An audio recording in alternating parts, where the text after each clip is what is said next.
Hello. In this section we'll be talking more about conditional probability, which we saw a little bit in the previous section, kind of unofficially. So conditional probability, just as an intro, let's see, when would you encounter conditional probability?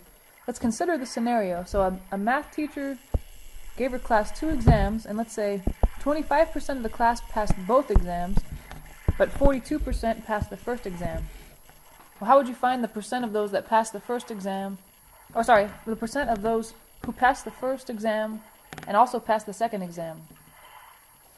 So I guess, given that they passed the first, how many of them passed the second, I guess, is what you're thinking.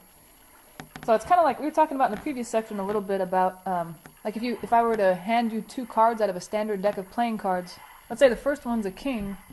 Given that the first one was a king, now what's the probability that the second one's a king? So that's conditional probability, that my probability of the second card being a king or not is definitely going to be conditional on the whether the first one was a king. Alright, so just to make it official, conditional probability is a probability whose sample space has been limited to only the outcomes that fulfill a certain condition. So, and we kind of introduced this notation in the last section. The probability that event A happens given that event B has already occurred. So kind of reading it from left to right. Probability of event A happening, and then that vertical bar is given that B has already occurred. In other words, conditional probability compares the number of ways an event A can happen to the number of ways event B can happen, instead of comparing A to the total number of outcomes like we're used to in probability. So and then there's also a formula for it, which is nice. The probability that event A occurs given that event B occurs, which actually, I don't know if that's good to point out. Probability that event A occurs given B occurred is, okay, remember this notation, the number of elements. We saw that in a couple of chapters ago in the intersection. And remember, the intersection is both are occurring. Or in other words, event A and event B are occurring. Event A and event B occur. So that's what the numerator is there. Number of ways they can both occur, and the denominator is just the number of ways event B can occur, or the number of elements in B. Or in other words, the number of ways both A and B occur over the number of ways just B can occur. Yeah, because in probability we're used to comparing the denominator is always the total number of outcomes. But when you're talking about conditional probability, you're only comparing to the event that you're assuming has already occurred. So instead of the denominator being the total number of outcomes, the denominator is the number of ways that the event that already occurred can occur. So that's basically the formula. So the question becomes the one that we talked about above in the math. The math teacher gave 2 exams. So let's see. Probability of A given that B, to make them specific, let's say A is the event that the second exam is passed, and B is the event that the first exam is passed. We'll plug those in our little formula. Here, that's the number of ways they can pass the first exam and pass the second exam. Because remember, intersection we're thinking is and divided by the total number of ways you can pass the first exam. And there were 25 out of every 100 people passed the first exam, and 42 out of every 100 people passed the second exam. So even though I guess the formula says the number of elements, you could actually say probability. Probability that event A and event B occur over probability that B occurs. And that way you could just say, well, it was 25 out of 100 because it was 25% chance, and then it's 42 out of 100 because it was a 42% chance. And if you divide those, 25 divided by 42 is about 60. 60%. You're going to get a decimal 0.6, but if you wanted to convert it to a percent. Yeah, so it's pretty good stuff. Now let's just jump into the first example. Let's see. Let S, remember that was sample space. Not that really matters too much. Space. That's like, I guess, all the total number of things that can happen. Be the event that a cell phone user switches characters. Oh, sorry. No. We're not talking about that being sample space. Sorry. S just stands for switches carriers. That a cell phone user switches carriers And then D is the event that the cell phone user was dropped a lot. Now, just to practice the notation, let's write the notation for the probability that a cell phone user switches carriers given that they were dropped a lot. Okay, so that means it's going to be one of these types, something, bar, something. But remember, above we said that the event that's on the left is the one you're trying to calculate. The event that's on the right is the one that's already occurred. Already occurred. And this is the one that may occur. So that's the way to remember it, I guess. The thing on the left might occur. You're trying to calculate the probability of that. And the thing on the right is assumed to have already occurred. So in part A, what did they say? Cell phone user switches carriers given that. Okay, I guess given that is what's already happened. They were dropped a lot. Already happened. Okay, so I guess switches characters must be over here. S.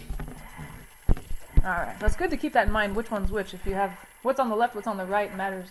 Because what's on the right is what you assumed already happened, and what's on the left is what you're not, I don't know. Yeah, I guess what you're not sure of. And then part B is the above event conditional. Yes. Because, I mean, the way they phrase it, first of all, that what's the probability of someone switching carriers given that they were dropped a lot? I'd say that being dropped a lot would have influenced my switching carriers, right? Because getting dropped a lot would influence switching carriers. For sure, right? I mean, I don't know. If I get dropped a lot, I'd definitely think about switching carriers. And then in part C, write the notation for the probability that a cell phone user switches carriers and they were dropped a lot. Well, we kind of gave it away at the top. And is when you say intersection. Okay, sorry, I was going to put A and B, but I want to do S intersect D. There we go. Yeah, remember and is intersection. In math, anyway. And then what else? Is the above event conditional, the one we just wrote? The probability that a cell phone user switches carriers and they were dropped a lot. Well, the phrasing of it would make me say no. They did both. And another reason they didn't say the words given that. Bless you. Words given that are missing. Yeah, so I guess if they say, oh, is this conditional probability or not? You're looking for these words here, given that. If those words are there, that means it is conditional. If they're not there, and or something else is in their place, it means it's not conditional. And then part E, write the notation for the probability that a cell phone user was dropped a lot, given that, okay, so that's a key, it's already conditional, they've switched carriers. Okay. Well, the thing that was given, S, should be on the right, the thing that's already happened. Dropped a lot, that's the thing we're trying to calculate the probability of, that should be on the left. So for the most part, these should kind of be written from left to right. What's the probability that someone was dropped a lot? Okay, so I'll write D and then bar. Given that is like that vertical bar, and then switched carriers is S. So as long as they phrase it in this way, calculate the probability of blah given that blah, then you can kind of write your probability from left to right as they wrote it. Yes, it's conditional. The words given that are in the question. Well, I guess it's not a question. There's no question mark, but whatever. Don't worry about it. Okay. So how about the next example? In a newspaper poll concerning violence on television, 600 people were asked. So that must be the total number of people. I'll keep that in mind. What is your opinion of the amount of violence on primetime television? Is there too much? Their responses are indicated in the following table. Okay, so it looks like these are men in the first row. They say yes, they say no, I don't know, and this is the total number of men. So here 280 men were polled, and then the second row has women, must be 320 were polled, and then the total 600. Okay, so I think I understand this this table here. Part A says find the probability of Y. Okay, what's Y? Well, it looks like when I go back to the table, Y is the yes. Alright, well they didn't mention men or women, so I'm assuming we're talking about the total. Because down here, 418, that's the total number of yeses. 418 out of the total of 600 people. So this isn't conditional probability yet, we're just talking about Yeah, just talking about people that said yes out of the total. And then that you can reduce, let's see, is that reduced by 4? No, I think just by 2. Maybe more, let's see. That's 209 over 300. And I don't think 209 reduces, so that's about it. What does PY represent? Probability a randomly chosen person said yes. Alright, now about part C says find PM. I'm assuming that there's an M somewhere in the problem. Okay, and it looks like it's men, okay. So find the probability, I guess M is men. Find the probability that that person polled was a man. And there are 280 total men. So that must be the number I want. Total men. Let's see, there were 280 men out of the total of 600. Okay, and that reduces by 4 for sure, I think. Yeah, 4. Let's see what else. Maybe more. That's 70, right? Yeah. Over 150. Oh yeah, and that reduces by 10. I think that's about it. 7 out of 15. Alright, so you have a 7 out of 15 chance that a randomly polled person was a man. And actually part D asks, what does that represent? The probability that a randomly chosen person polled was a man. There we go. I think we're getting the hang of this. It's just the table's kind of strange, that's all. That it's got men, women, and then total. Okay, find probability that the person polled was a man given that they said yes. That's how you would read this guy out loud. So that, according to the formula, it's probability that both happened over the probability that Y happened. Alright, well, yeah, probability of M intersect Y is both happened. Probability both man and yes. Or I guess, sorry, it was a number, I'm sorry. The form, I mean, you could think of it as probability, but it's actually easier to think of it as number. Number. So how many said both, how many were men and said yes? And those people are sitting right here. They're under the yes column and they're to the right of the men row, so it would be that many. 162 over, and then the number of yeses. Number of yeses, and I think we saw that, what part did we see that in? Previous part. Well, the yeses are here, 418. The total number of yeses. Now, let's see, does that reduce by, I think only by 2. Maybe by more, let's see. That's 81 out of 209. I think that's about it. I don't think that reduces any more. Okay, that was part E. Part F, what does that represent? Well, if you read it from left to right, that's the probability that a man, because that was M, was polled. And the vertical bar means given that. And Y represented a yes vote. They voted yes. Okay, so we're looking, assuming, assuming someone said yes already. What's the probability that they were a man? And now let's find probability of that. Well, you know what? We didn't quite find that, but we did find the number in there. The probability that they were a man, so be the number of men who said yes. I guess you could say the number of people who were men and said yes. That's another way to say it. Number of people who were men and said yes.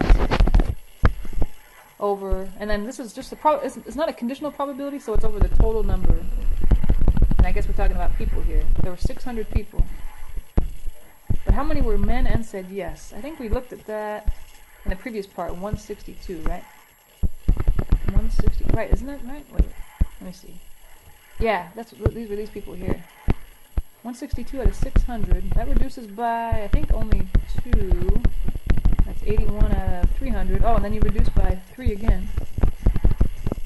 That would be 27 out of 100.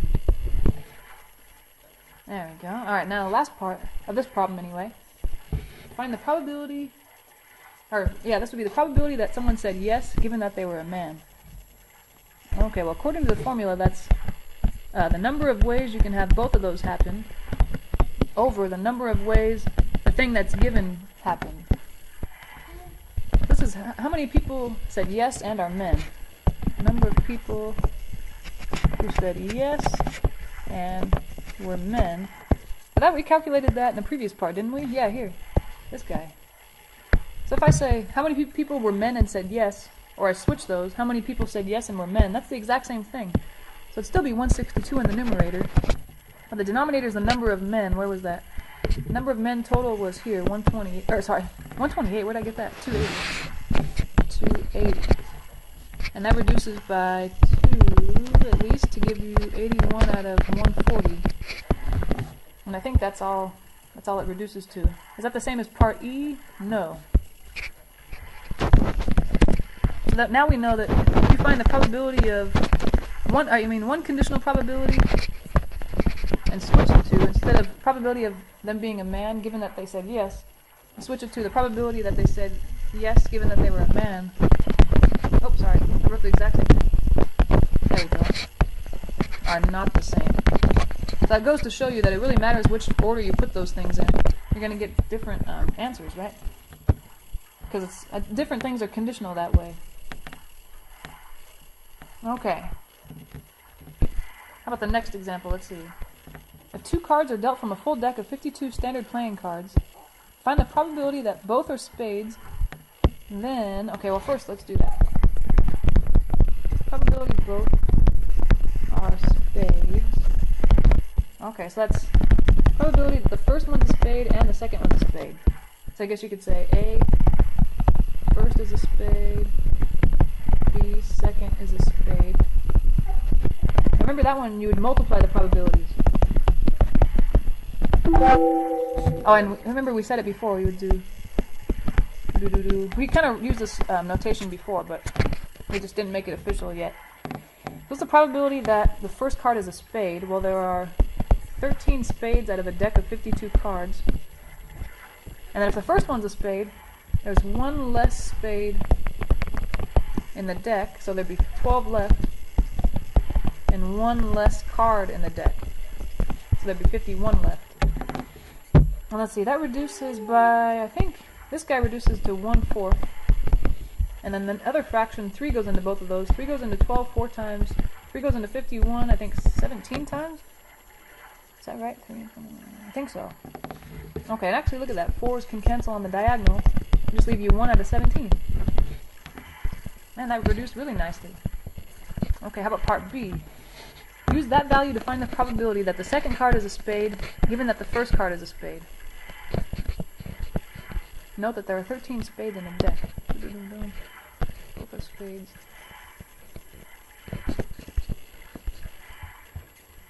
Well, I guess we already calculated that, right? That was part of the last part. That was kind of a silly problem. That's exactly this thing. It was the second fraction that we just calculated. This guy. Huh. So that was kind of a weird problem. A weird question. We had to calculate that to figure it out. And that reduces, because we said both of those are divisible by 3. It leaves you 4 over 17. There we go. Alright. Now we're talking about tree diagrams again. So that was a little ways back. It might be worth reviewing a little bit. And on the left side here, it's a helpful kind of diagram, a general tree diagram. So I guess it should help if you want to go back and study the previous section about tree diagrams. So maybe let's talk about that a little bit. Yeah, because usually a tree diagram, the first decision you make, starting on the left is, does something happen? Let's say event A is the event we're talking about. It does happen. And then down here would be the event it doesn't happen.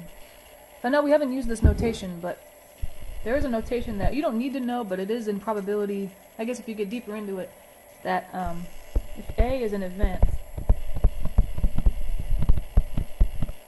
then A with a bar over it is the event not occurring. The event that A does not occur. So it's the opposite. That's usually how a tree diagram works. You got one decision first, does it happen or not? And then once it happens, it's, okay, let's say I go down the first branch, the top branch, this way. So that's event A does happen. And usually there's another decision to be made. Does another event happen? Let's say event B. Event B does happen, but that's given that A's happened, because you've already gone down the A path. Event B given that A has already happened. Or the other way to go would be event B happens given that event A did not happen. Or sorry, event B doesn't happen given that event A happened. Because you're still down the path of event A having happened here. So this is B did happen or B doesn't happen. And then on the other hand, you could have gone down this path where A doesn't happen. And then you want to calculate, okay, well, the next event that happens, what's the probability that it does happen given that A didn't happen? Because that's the path that we went down. And then what's the probability that it doesn't happen given that event A didn't happen? So it's just kind of a general diagram, and it's kind of confusing, but I think the more problems we do, the more it'll make sense. Like, so here's an example. A tree diagram below shows the branches of decision making where probabilities are notes along the way from left to right. So here's the first decision. Was the first card a spade or not? It's like start. First card a spade? Question mark? Well, this would be yes, it is a spade. You have a 13 out of 52 probability because there are 13 spades out of the total of 52 cards. And if it's not a spade, you go down this path, you have 39 out of 52 probability because there are 39 cards in the deck that are not spades. Okay, and once the first card's a spade, now is the second card a spade. That's your second decision. Spade? Question mark? Second card a spade? Question mark. So it's this way. I think we saw that earlier. You have a 12 out of 51 probability that the second one's a spade. That's the conditional. Probability that event B happens given that event A happened. And this is the probability that the second one's not a spade, so you don't want a spade. I'm going to put a little bar above it just to show the relationship between the general tree diagram and ours, given that event A happened. And then down at the bottom, remember this is the path that you got something other than a spade for your first card. So the first card was not a spade. Now what's the probability that the second one was a spade? So you're calculating probability that the second card is a spade given that the first one was not. And then down here, the probability that the second card was not a spade given that the first one was not. Because again, we went down the path of the first one not being a spade. Yeah, and then those are, the probabilities are pretty simple. We already talked about these guys. 13 out of 52 shot of the first one being a spade because there are 13 spades. And then 39 out of 52 that it's not a spade. Let's focus on the top path right here. Let's see. This guy. So let's assume the first card was a spade. And then you want to calculate, let's say first, the probability that the second one was a spade as well. Well, I think we've seen this before. There are 12 spades left because one spade's already been taken. Spade is gone because you're assuming that the first one was a spade, so there are 12 left over and 51 total cards left to choose from. On the other hand, though, if you want to calculate the probability that the second one is not a spade, there are still 39 cards in the deck that are not spades left. Because there are 13 spades, 39 that are not. You took a spade out, that doesn't decrease the number that are not spades. So you still have the total number of non-spades left, but there's one card less in the deck. So it's instead of out of 52, it's out of 51. And then if we go down the path of the first card not being a spade, let's say. So okay, so it's not a spade. What about the second card? Well, let's say we want to calculate the probability that the second card is a spade, given that the first one's not. Well, let's see. If the first one's not a spade, there are still 13 spades in the deck, but there's only 51 cards left because you took a non-spade out. And then the very last path, we're still down the path of the first card being a spade. Now it's the probability of the second card not being a spade. Well, there's one less non-spade left because you took a non-spade out. One non-spade gone. Oh my gosh, the word spade has lost all meaning now. We've said it so many times. You ever do that? Oh, is that even the right word? Spade? Is that even a word? Oh well. Yeah, there's one less non-spade, so that's why there are 38. There are usually 39 non-spades. There's one less non-spade and one less card in the deck. That's why there are not 52 to choose from. There's 51 in the deck. Alright, so it's just, these probabilities aren't too bad. It's just a matter of, based on was the first one a spade or not a spade, how many spades are left, how many non-spades are left, how many cards are left. That's really it. So a lot of times tree diagrams can help you with different problems. So let's see, we could have we could have used this tree diagram to help us with the previous example. So instead of calculating the probability that the first card and the second card are spades, or one card is a spade given that the second one is not, we could have just drawn a tree diagram and figured it out from there. So just for fun, let's see the next example. Let's practice using a tree diagram by using the following figure to help answer the questions. So this, and we don't even know what event A and event B are, but we shouldn't need to know it. Let's find the probability that event A happens. So it looks like event A is all happening as the first decision that's made. Either event A does happen or doesn't happen. So the right portion of the diagram where B is involved, we don't even need to use it, because this is just the probability of A happening and that's it. And then this is another notation for it. A complement. Did we talk about that? Event A doesn't happen. You don't need to know this, sorry. If you did, I would put it in the problem, like in homework or an exam or something. I'd say, this means that event A doesn't happen. Okay, now do the problem. You wouldn't need to know that, sorry. That's just to make this diagram really simple. And then same thing with B. Event B doesn't happen. Yeah, it's just a different notation. Unfortunately, a lot of mathematicians don't get on the same board as far as notation goes. So the bar above it means it doesn't happen. Oh, also, this little tilde, or not tilde, what do you call that? Apostrophe means it doesn't happen. Oh wow, so okay, the top path is event A does happen, the bottom path is event A doesn't happen. But in part A of this problem, they want to know the probability that it does happen, because that's what this stands for. Well, I'll just look at that path that says 3/4 probability that it does happen. If they said if it doesn't happen, that'd be this guy down here, the 1/4. And that's it. So actually, when you have a tree diagram, calculating probabilities is way easier. Okay, oops. Heck, hello. And then how about part B? Find the probability that B happens given that A happened. So really, with the tree diagram, all you have to do is follow the path described.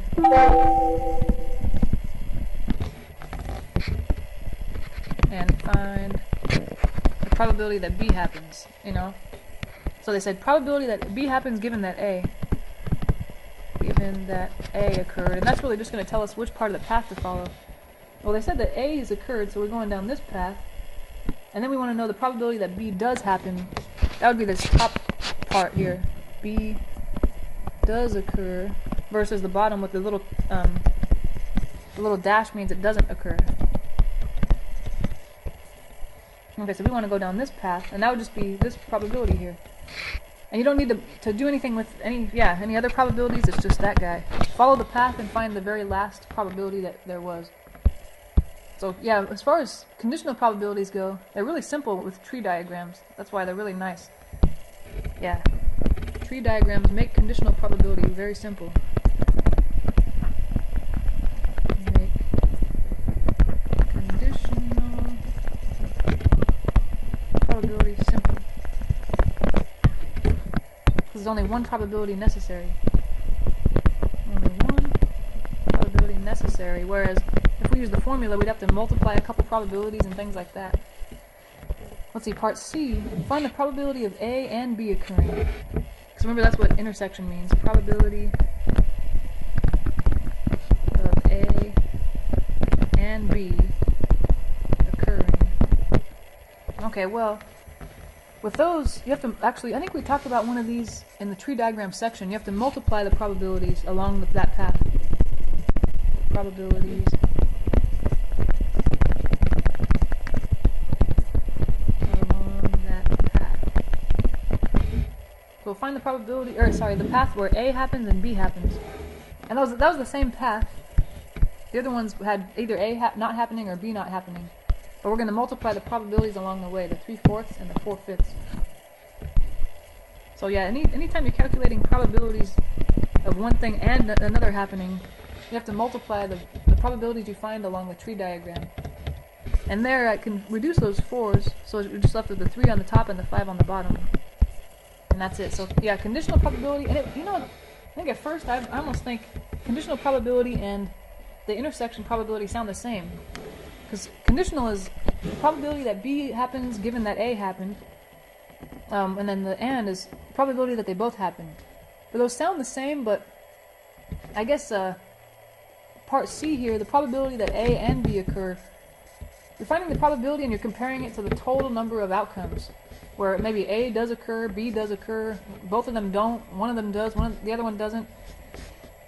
Yeah, so that's the difference. In the AND probability with intersection, you're comparing to the total number of outcomes, whereas in part B, since you're assuming event A already occurred, you're not even talking about the total number of outcomes. You're only talking about the number of outcomes where event A has already occurred. So that's the difference. If event A has already occurred, the total number of things that could happen is really narrowed down, because you're only looking at the total number of events where event A has occurred. Now how many are there left?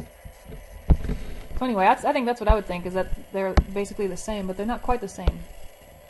Okay, I guess that's about it for that section. I hope it makes sense. It's mostly the formula that's confusing, I guess, or it's hard to remember, but if you make little notes to yourself as to remember what intersection means and what the vertical bar means. I mean, probability of A given that B. I think it should be pretty good. And if you put a little example on there to help remind you how to do these problems, I think they should be okay. So, okay, thanks for listening, and I'll see you in the next one.